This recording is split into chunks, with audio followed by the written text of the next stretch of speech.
ಎಲ್ಲರಿಗೂ ನನ್ನ ಚಾನಲ್ಗೆ ಪ್ರೀತಿಯ ಸ್ವಾಗತ. ಮನೆಯಲ್ಲೇ ಹೆಂಗೆ ಪೆಪ್ಪರ್ ಚಿಕನ್ ಮಾಡೋದನ್ನು ತೋರಿಸ್ತೀನಿ ಬನ್ನಿ. ಅದಕ್ಕೆ ಬೇಕಾಗಿರೋ ಸಾಮಗ್ರಿಗಳು: ಅರ್ಧ ಕೆ.ಜಿ ಅಷ್ಟು ಚಿಕನ್ ತೊಗೊಂಡಿದ್ದೀನಿ. ಅದಕ್ಕೆ ಒಂದು 2 ಗೆಡ್ಡೆ ಈರುಳ್ಳಿ ಹೆಚ್ಚಿಟ್ಕೊಂಡಿದ್ದೀನಿ, ಶುಂಠಿ ಬೆಳ್ಳುಳ್ಳಿ ಪೇಸ್ಟು ಮತ್ತು ಹಸಿಮೆಣಸಿನ್ಕಾಯಿ, ಕರಿಬೇವು ಮತ್ತು ಮೆಣಸಿನ ಪುಡಿ ಮತ್ತು ಸೋಯಾ ಸಾಸು ಸ್ವಲ್ಪ ತೊಗೊಂಡಿದ್ದೀನಿ.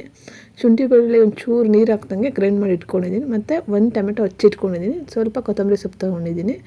ಮತ್ತು ಇದಕ್ಕೆ 1 ಸ್ಪೂನಷ್ಟು ಧನಿಯಾ ಪುಡಿ, 1 ಸ್ಪೂನಷ್ಟು ಬೇಳೆ ಸಾಂಬಾರು ಪುಡಿ, ಒಂದು ಅರ್ಧ ಸ್ಪೂನಷ್ಟು ಚಿಲ್ಲಿ ಪೌಡ್ರ್ ತೊಗೊಂಡು ಬನ್ನಿ. ಇಲ್ಲಿ ಕಡೆ ಬಾಣಲೆ ಇಟ್ಕೊಂಡಿದ್ದೀನಿ. ಬಾಣಲಿಗೆ ಒಂದು 2 ಸ್ಪೂನಷ್ಟು ಎಣ್ಣೆ ಹಾಕ್ಕೊಂಡಿದ್ದೀನಿ. ಎಣ್ಣೆ ಹಾಕ್ಕೊಂಡ್ಮೇಲೆ ಕರಿಬೇವು ಹಾಕ್ಕೊಂಡಿದ್ದೀನಿ. ಕರಿಬೇವು ಜಾಸ್ತಿ ಹಾಕಬೇಕು, ಜಾಸ್ತಿ ಹಾಕಿದಷ್ಟು ಚೆನ್ನಾಗಾಗುತ್ತೆ. ಇದನ್ನು ಚೆನ್ನಾಗಿ ಫ್ರೈ ಮಾಡ್ಕೊತಾ ಇದ್ದೀನಿ. ಇದಕ್ಕೆ 2 ಹಸಿಮೆಣಸಿನ್ಕಾಯಿ ಅದನ್ನು ಹಚ್ಚಿಟ್ಕೊಂಡಿದ್ದೀನಿ, ಅದನ್ನು ಹಾಕ್ಕೊಂಡಿದ್ದೀನಿ. ಇದನ್ನು ಮತ್ತು 2 ಈರುಳ್ಳಿ ಸಣ್ಣ ಸಣ್ಣದಾಗಿದ್ದಕ್ಕೆ 2 ತೊಗೊಂಡಿದ್ದೀನಿ. ದಪ್ಪದಾದರೆ ಒಂದೇ ಒಂದು ತೊಗೊಳ್ಳಿ, ಸಾಕಾಗುತ್ತೆ. ಬನ್ನಿ, ಅದನ್ನು ಹಾಕ್ತಾಯಿದ್ದೀನಿ. ಅದನ್ನು ಚೆನ್ನಾಗಿ ಫ್ರೈ ಮಾಡ್ಕೋಬೇಕು. ಇದನ್ನು ಚೆನ್ನಾಗಿ ನೀಟಾಗಿ ಫ್ರೈ ಮಾಡ್ಕೋಬೇಕು. ಇದೆಲ್ಲ ಕಂದು ಬಣ್ಣ ಬರಬೇಕು, ಅಲ್ಲಿವರೆಗೂ ನೀಟಾಗಿ ಇದನ್ನೆಲ್ಲ ಚೆನ್ನಾಗಿ ಫ್ರೈ ಮಾಡ್ಕೊಳ್ಳಿ. ಮತ್ತು ಶುಂಠಿ ಬೆಳ್ಳುಳ್ಳಿ ಪೇಸ್ಟು ಇದನ್ನು ನಾನು ಮನೇಲೇ ಮಾಡಿಟ್ಕೊಂಡಿದ್ದೀನಿ, ಅದನ್ನು ಇದಕ್ಕೆ ಹಾಕ್ತಾಯಿದ್ದೀನಿ. ನೋಡಿ, ಇಲ್ಲಿ ಒಂದು ಅರ್ಧ ಗೆಡ್ಡೆಯಷ್ಟು ಬೆಳ್ಳುಳ್ಳಿ, ಒಂದು ಇಂಚು ಶುಂಠಿ ಹಾಕ್ಕೊಂಡು ಪೇಸ್ಟ್ ಮಾಡಿ ಇಟ್ಕೊಂಡಿದ್ದೀನಿ. ನೆಕ್ಸ್ಟ್ ಈ ಕಡೆ ಟೊಮೆಟೊನ ಇದಕ್ಕೆ ಹಾಕ್ಬಿಟ್ಟು ಇದ್ರ ಮೇಲೆ ಸ್ವಲ್ಪ ಉಪ್ಪು ಹಾಕ್ತಾಯಿದ್ದೀನಿ. ಇದು ಉಪ್ಪೆಲ್ಲ ಟೊಮೆಟೊಗೆ ಹಿಡಿಬೇಕು, ಅಲ್ಲಿವರೆಗೂ ಚೆನ್ನಾಗಿ ತಿರುಗ್ಕೊಳ್ಳಿ. ಇದನ್ನು ಚಿಕನ್ ಮೇಲೂ ಹಾಕ್ಬೋದು ಉಪ್ಪನ್ನ, ಆದರೆ ನಾನು ಇಲ್ಲಿ ಟೊಮೆಟೊ ಅರ್ಧ ಬೆಂದೈತೆ. ಅರ್ಧ ಬೆಂದಾದಮೇಲೆ ಈ ಕಡೆ ಅರ್ಧ ಕೆ.ಜಿ ಅಷ್ಟು ಚಿಕನ್ ತೊಳೆದು ಎತ್ತಿಟ್ಕೊಂಡಿರ್ತೀವಲ್ವ, ಅದನ್ನೇ ಇದಕ್ಕೆ ಹಾಕ್ಕೊತಾ ಇದ್ದೀನಿ. ಬನ್ನಿ, ಬೇಕಾದ್ರೆ ಟೊಮೆಟೊ 1-2 ಹಾಕ್ಕೊಬೋದು, ನಾನು ಒಂದೇ ಒಂದು ಹಾಕ್ಕೊಂಡಿದ್ದೀನಿ ಸಾಕು ಅಂತ. ಇದಕ್ಕೆ ಚಿಕನೆಲ್ಲ ಹಾಕ್ಕೊಂಡ್ಮೇಲೆ ಒಂದು ಸ್ಪೂನಷ್ಟು ಅರಿಶಿನದ ಪುಡಿ, ನಾನು ಚಿಕ್ಕ ಸ್ಪೂನಲ್ಲಿ 1/4 ಸ್ಪೂನ್ ತೊಗೊಂಡಿದ್ದೀನಿ. ಅರಿಶಿನದ ಪುಡಿ ಹಾಕ್ಕೋಬೇಕು ಇದಕ್ಕೆ. ಅರಿಶಿನದ ಪುಡಿ ಹಾಕಿದ್ಮೇಲೆ ಅದು ಚೆನ್ನಾಗೆ ತಿರುಗಬೇಕು, ಅದೆಲ್ಲ ಕೆಳಗಡೆ ಎಲ್ಲ ಮಿಕ್ಸ್ ಆಗೋ ಥರ ನೀಟಾಗೆಲ್ಲ ಅದನ್ನು ಹೊಂದಿಸ್ಕೊಳ್ಳಿ. ನೋಡಿ, ಇಲ್ಲಿ ನೀಟಾಗಿ ಅದನ್ನು ತಿರುವಾಕೊಬೇಕು.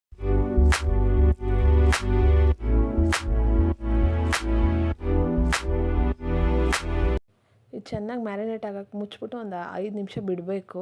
5 ನಿಮಿಷ ಬಿಟ್ಟಾದಮೇಲೆ ಇದನ್ನು ನೋಡೋಣ ಬನ್ನಿ. ನೋಡಿ, ಇದು ಎಷ್ಟು ಚೆನ್ನಾಗಿ, ನಾನು ಸ್ವಲ್ಪನೂ ನೀರು ಹಾಕಿಲ್ಲ. ಚಿಕನಲ್ಲಿರೋ ನೀರೆಲ್ಲ ಇಲ್ಲಿ ಬಿಟ್ಕೊಂಡಿದೆ. ಇದರಲ್ಲೇ ಚಿಕನ್ ಚೆನ್ನಾಗಿ ಬೇಯಬೇಕು. ನಾನಂತೂ ನೀರು ಏನು ಯೂಸ್ ಮಾಡಿಲ್ಲ ಇದಕ್ಕೆ. ಇದನ್ನು ಚೆನ್ನಾಗಿ ತಿರುವಾಕೋಬೇಕು. ಮತ್ತು ನೀರೆಲ್ಲ ಸುಂಡಬೇಕು ನೀಟಾಗೆ, ನೀರು ಒಂಚೂರು ಇರಬಾರ್ದು.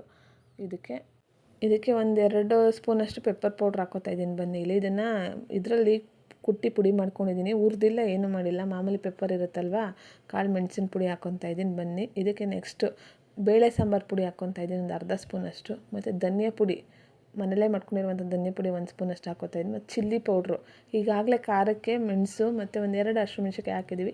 ಸ್ವಲ್ಪ ಮಾತ್ರ ಹಾಕ್ಕೋತಾ, ಯಾಕಂದ್ರೆ ಟೇಸ್ಟ್ ಬರಲಿ ಅನ್ನೋದಕ್ಕೋಸ್ಕರ ಹಾಕ್ಕೊತಾ ಇದ್ದೀನಿ. ಇದನ್ನೆಲ್ಲ ಹಾಕ್ಕೊಂಡ್ಮೇಲೆ ನೀಟಾಗಿ ಇದನ್ನು ಮಿಕ್ಸ್ ಮಾಡ್ಕೋಬೇಕು. ಇಲ್ಲಿ ನೀರಂತೂ ಹಾಕಲೇಬಾರ್ದು ಒಂಚೂರುನು. ಈ ಚಿಕನೆಲ್ಲ ಇದರಲ್ಲೇ ಬೇಯಬೇಕು ಇದೆಲ್ಲನೂ. ನೋಡಿ, ಈ ಥರ. ನೆಕ್ಸ್ಟು ಸೋಯಾ ಸಾಸ್ ಹಾಕ್ತಾಯಿದ್ದೀನಿ. ಸ್ವಲ್ಪ ಹಾಕ್ಕೊತಾ ಇದ್ದೀನಿ, 1-1.5 ಸ್ಪೂನಷ್ಟು ಹಾಕ್ಕೊತಾ ಇದ್ದೀನಿ ಅಷ್ಟೇನೆ. ಇದು ಕಲರ್ಗೋಸ್ಕರ ಹಾಕ್ಕೊತಾ ಇರೋದು, ಇದೇನು ಟೇಸ್ಟ್ಗೆ ಹಾಕ್ಕೊತಾ ಇಲ್ಲ. ಇದನ್ನೆಲ್ಲ ಚೆನ್ನಾಗಿ ಮಿಕ್ಸ್ ಮಾಡ್ಕೋಬೇಕು.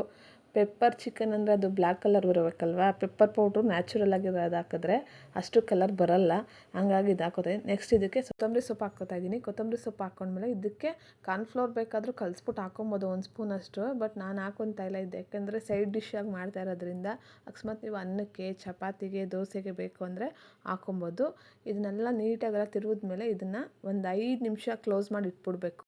ನಿಮಗೆ ಆಲ್ರೆಡಿ ಬೆಂದೈತೆ ಅಂದರೆ ಒಂದು 2-3 ನಿಮಿಷ ಬೇಯಿಸ್ಕೊಳ್ಳಿ ಸಾಕು. ಇನ್ನೊಂಚೂರು ಬೇಯಬೇಕು ಅಂದರೆ ಒಂದು 5 ನಿಮಿಷದಿಂದ 6 ನಿಮಿಷ ಇಟ್ಕೊಳ್ಳಿ. ಈಗ ನೋಡಿ ಎಷ್ಟು ಚೆನ್ನಾಗಿ ಬೆಂದೈತೆ. ಇದು ಬೇಕು ಅಂದರೆ ಲಾಸ್ಟಲ್ಲಿ ನಿಂಬೆಹಣ್ಣು ಹಾಕ್ಕೊಬೋದು, ನಾವು ಹಾಕ್ಕೊತಾ ಇಲ್ಲ, ಯಾಕಂದರೆ 1 ಟೊಮೆಟೊ ಹಾಕಿದ್ದೀನಲ್ವ, ಅದು ಸಾಕು ಅಂತ. ನೋಡಿ, ನೀಟಾಗಿ ಬೆಂದಿದೆ. ನೀಟಾಗಿ ಬೆಂದಾದಮೇಲೆ ನೋಡಿ, ಇಲ್ಲಿ ಇನ್ನೂ ನಿಮಗೆ ಬೇಕು, ಇನ್ನೊಂಚೂರು ಬೇಯಬೇಕು ಅಂದರೆ ಒಂದು ಅರ್ಧ ಗ್ಲಾಸಷ್ಟು ನೀರು ಹಾಕ್ಕೊಳ್ಳಿ. ನಾನಿಲ್ಲಿ ನೀರಿಗೆ ಏನು ಯೂಸ್ ಮಾಡ್ತಾ ಇಲ್ಲ, ಯಾಕಂದರೆ ಸೈಡ್ ಡಿಶ್ಶಾಗಿ ನಾನು ಯೂಸ್ ಮಾಡ್ತಾ ಇರೋದು. ಅಥವಾ ನೀವು ಚಪಾತಿ, ಮುದ್ದೆಗೆ, ಅನ್ನಕ್ಕೆ ಅಥವಾ ಏನಕ್ಕಾರ ಬೇರೆದಕ್ಕೆ ಬೇಕು, ಒಂಚೂರು ತೆಳ್ಳಗೆ ಬೇಕು ಅಂತಂದರೆ ಒಂದು ಸ್ಪೂನಷ್ಟು ಕಾರ್ನ್ಫ್ಲೋರು ಮತ್ತು 1 ಲೋಟ ನೀರು ಹಾಕ್ಕೊಬೋದು. ನಾನು ಲಾಸ್ಟಲ್ಲಿ ಇನ್ನೊಂಚೂರು ಟೇಸ್ಟ್ ಬರಲಿ ಅಂತ ಕರಿಬೇವು ಹಾಕ್ತಾಯಿದ್ದೀನಿ. ನೋಡಿ, ಇಲ್ಲಿ ಕರಿಬೇವು ಹಾಕಿದ್ಮೇಲೆ ಇದನ್ನು ಸರ್ವ್ ಮಾಡ್ಕೋಬೋದು. Thank you for watching my video. Please subscribe ಮಾಡಿ, ಸಪೋರ್ಟ್ ಮಾಡಿ, ಲೈಕ್ ಮಾಡಿ. Thank you.